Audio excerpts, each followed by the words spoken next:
Souvent, on voit une position de planche où on va demander à nos élèves de tenir un certain temps.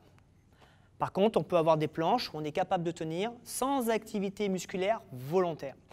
Et donc l'astuce qu'on va demander à Lara, c'est d'être capable de se connecter sur ses quadriceps, donc tu vas les contracter volontairement.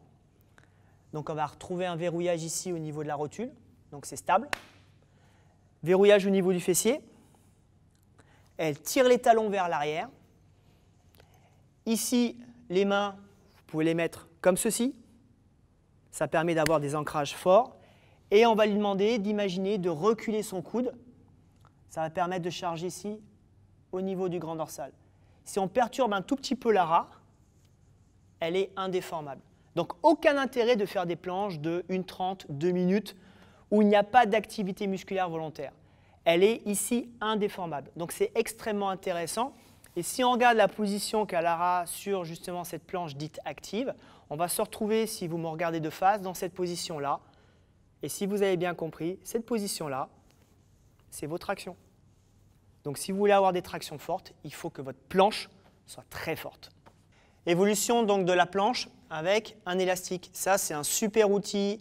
Intégrez-le dans vos entraînements. Ça vous permet, vous allez voir, de travailler clairement sur de la stabilisation et ça élève vos niveaux de force. Donc pensez dans votre petit package d'utiliser des élastiques avec différentes résistances. Vous allez voir, c'est top. Sur le travail donc de planche active, on va simuler donc le mouvement de traction. Ça démontre tout l'intérêt de faire cette planche. Donc vas-y, installe-toi Lara. Donc elle retrouve cette position-là. Je vais lui donner l'élastique ici. Elle va récupérer l'élastique. Elle se met en position donc bras tendus. Ce qui est important, c'est de charger ses pieds pour éviter que le bassin ne vrille. Et là, dans cette position-là, elle doit tirer sur l'élastique. Donc elle simule le mouvement de traction. Tu peux le faire encore une fois. Relève un petit peu ton visage.